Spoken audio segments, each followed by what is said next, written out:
2024 লোকসভা নির্বাচনের মাধ্যমে রাজনীতির ময়দানে পা রাখলেন দিদি নাম্বার 1 রচনা বন্দ্যোপাধ্যায়। হুগলি কেন্দ্র থেকে লড়াই করছেন রচনা বন্দ্যোপাধ্যায়। ইতিমধ্যেই শুরু করে দিয়েছেন প্রচার।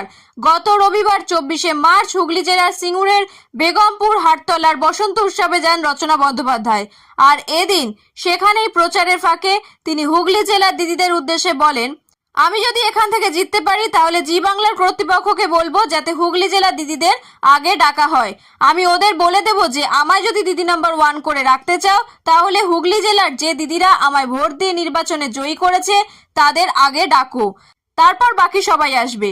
রচনা এই কথা বলার পরেই সেই কথার তীব্র বিরোধিতা করেছেন হুগলি কেন্দ্রের বিজেপি প্রার্থী লকেট চট্টোপাধ্যায়। তিনি বলেন, কোন রাজনৈতিক দল যে কেন এমন একজন কাউকে প্রার্থী করলেন যার বিন্দুমাত্র রাজনৈতিক অভিজ্ঞতা নেই। হুগলির মানুষ এত বোকা নয় যে কোনটা রাজনীতি আর কোনটা অভিনয় বুঝবে না।